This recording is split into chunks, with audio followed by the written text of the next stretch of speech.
Really, really happy for our guys. It was a hard game, tough team, physical team. We knew they would come in and try to run the ball. We knew they would come in and try to keep the ball. And we ended up having the ball 33 minutes, I think, to their 27. We ended up having 77 plays to their 61 in the previous two games. People were averaging 50 plays a game against them. So, and they did that in the third quarter. They completely controlled the third quarter, and we touched the ball the second time in the third quarter with about 2:50 left to go in the third quarter. So, really excited about what our defense did tonight. The two turnovers only led to 3 points, and one of them at the plus 16-yard line. And they stood up and made Minnesota kick a field goal. Got a lot of pressures. Quarterback's a good runner. He got away. We've got to get quarterbacks on the ground, but that's hard to do when everybody's scattered all over the field. They couldn't get Drake on the ground. Didn't run the ball like we wanted to early, but we did late. The 4-minute drive, we killed the game at the end. I think there were 5 minutes left, and they knew we were going to run it. We knew we were going to run it, and we did. When you can run it and they put an extra guy in the box, then that gives Drake the ability to throw the ball. And I've never seen him any better. He got hit for the one interception. A second pass was a little short, and they intercepted it. They made a good play. But he's so confident. He never changes his demeanor on the field at all. He just continued to play. He's really hard on himself. He'll be hard on himself tomorrow, but what a great performance by him time and time and time again. Nate McCullum, what a game he played. I mean, here's a guy that he played one snap last week or 4 snaps, and then he becomes the star of the game tonight. But what we've got enough players. We've got really good coaches on offense, and it may be a different guy every week. It was running the ball against App State, and everybody said, why aren't we throwing it more? Well, when you stop the run, you got to throw it. And our coaches did a great job with both. And we're really lucky to have Chip Lindsey sitting next to Freddie Kitchens in the press box, and you got a lot of experience there calling plays. So I thought they did a great job with Lonnie Galloway and the other two, Larry Porter and Randy Clements, of getting things where we needed them to be. Willie Lampkin didn't play. He had a lower leg injury late in the week. Hopefully he'll be well for next week. Jonathan Adorno and Ed Montelis have had lower leg injuries. So we've really been snake bit at guard, and that's really hurt us, but we got to get those guys well.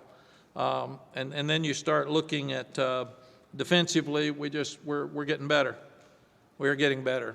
We're lining up there. Played a lot of players on defense. In the secondary, played a lot of guys. Played Amari Campbell at linebacker.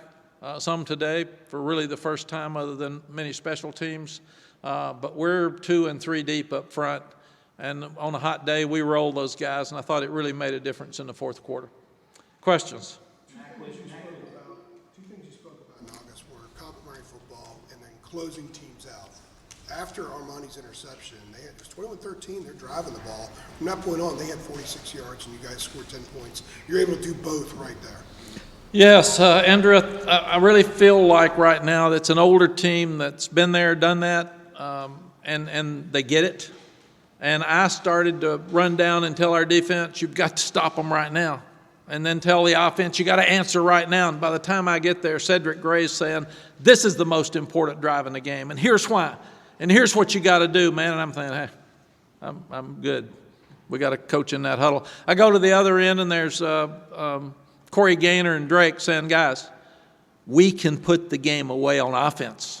Our defense keeps giving us opportunities. We can put the game away right now, and they did with a long drive. So these guys have been there. They've done that, and they get it.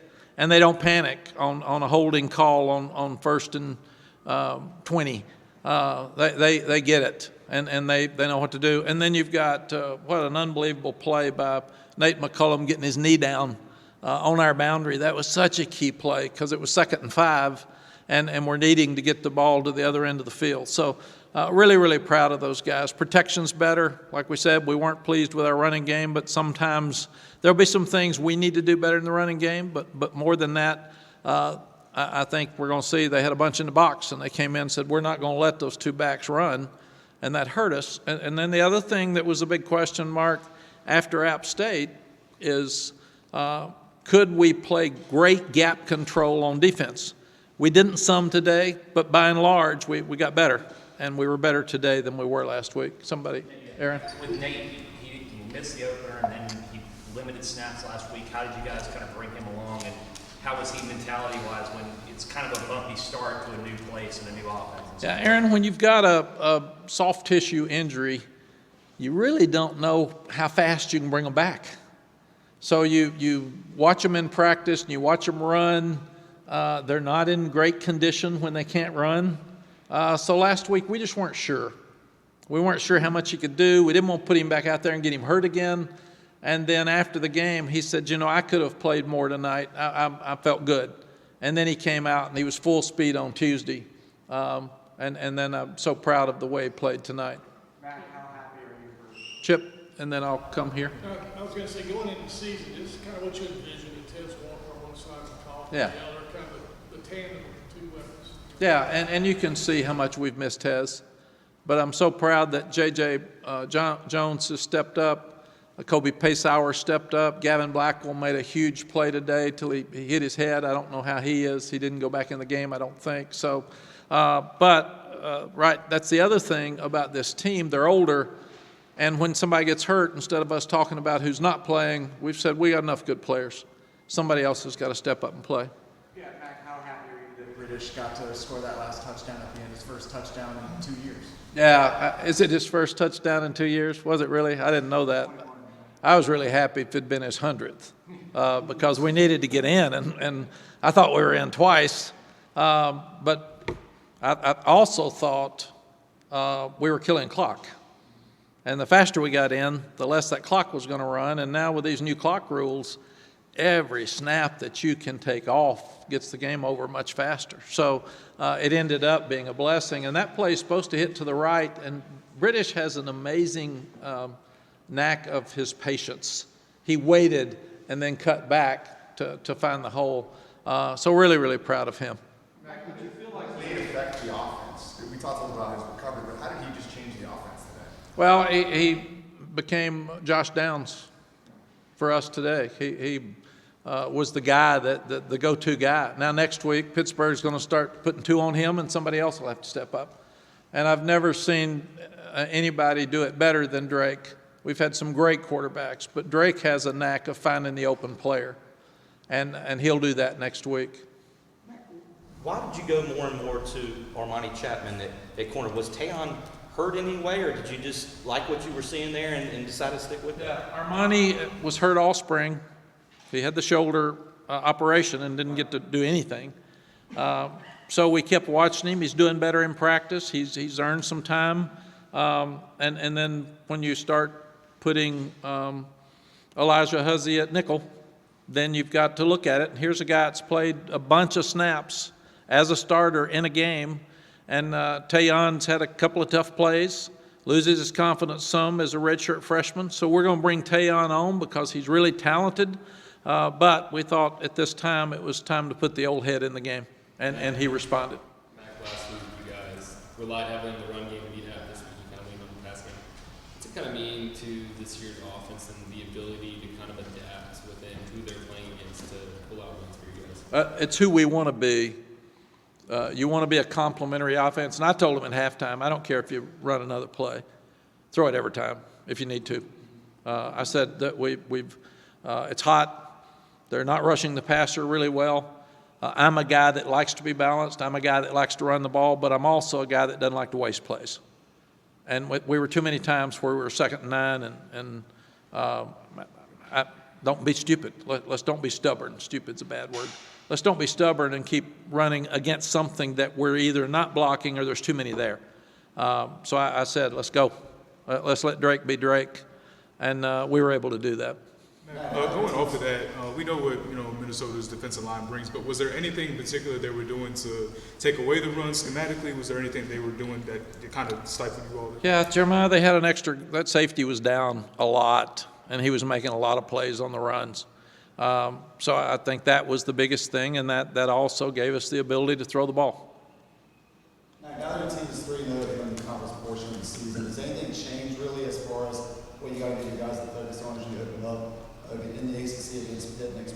No, really, really happy that we go to an SEC team and win. We go to a Big Ten team and win that we've never played before, that's really physical. And I've got such great respect for Coach Fleck. They're tough. They're like him. They're confident.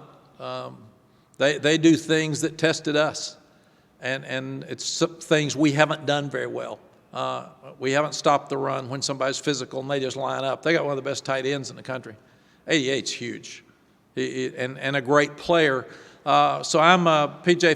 Fleck fan. I'm a Minnesota fan, and that's what makes this win such a big deal for me, because I know we beat a really good, well-coached football team, and we played 3 really good teams out of conference. Not many people have done that. So we know exactly what we've got to fix before we go to Pittsburgh. A lot of people don't know who they are. We know who we are. And we know the guys are going to fight. We know they're going to be physical, but we also know we got things we got to fix. Guys will go at him here and then in the back. Mack, when you talk about, you're going to rile up the defense and Cedric Gray's already there, and you're going to talk to the offense and they're already got it handled. That seems like what you're saying is a player-led team, which we know that's what the goal is. Is that rewarding for a coach in that moment? I know that you're in the line of fire and things are happening, but are you ever stop and take a moment there and say, my goodness, this is what we want? I really did. I started to go sit in the stands. I thought, they got this thing, man. We're good. But that's what you want, and it's hard to get. And you're just, it puts a smile on your face when Cedric Gray comes back for an extra year just because he wants to win. And then he's so passionate about winning. I got kids like Ritzy coming by and pat me on the head saying, we got you back, Coach. We're good, man. We're good. And sometimes in the past we've had this. We've had the head down, and you can see the body language is bad. And these kids are enjoying each other, and they're enjoying playing. And that's really, really fun for a head coach. Go to the last one. Yes. Of course, Tez Walker been in the news a lot lately. Today, at the end of the game, the chants echoing through King Stadium. How did it make you feel just to hear the support from Tez Walker? Well, I was probably doing interviews with you folks, so I didn't hear it. But the message is that this university, from our athletics director, our chancellor, to our trustees, to our coaching staff, cares about young people.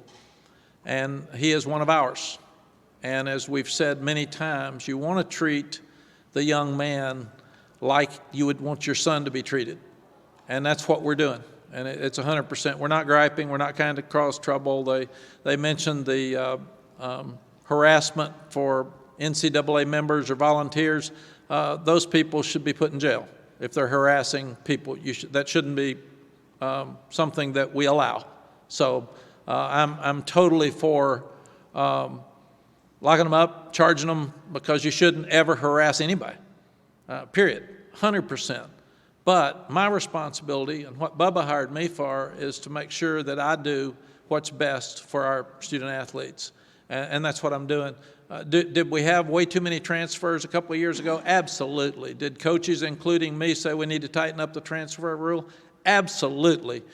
Did I ever say that we need to say that everybody that transfers twice is ineligible without a waiver system? Absolutely not. We need to have some common sense. And that's all we're asking for with Tez. And we can't do much else. If anything else happens, it'd have to be Tez. So we're going to go back and play. But we also, we have to worry about his mental state. What happens to him? He's had his NFL career short-term taken away from him. Everybody says he can come back next year. Well, it's probably without Drake May. Receiver's dream is to play with Drake May. That's why he came, or one of the reasons he came. And then NIL money's affected, NFL money's affected. I mean, it changed his life. So every day we have to go back and take care of him and think about what's best for his life, because that's our responsibility. And I love these kids. I told them the other day, as a head coach, there's 4 things that you really don't like. You never like to see a young man flunk out, because if you do, he doesn't get where he needs to go as soon. You never want to see a young man get in trouble, because if you do, you change your life. And now with social media, you change your life forever. The third thing is you never want to see a young man get hurt, because that changes his life too. Doesn't let him play or get his eligibility taken away when we felt like he did everything right.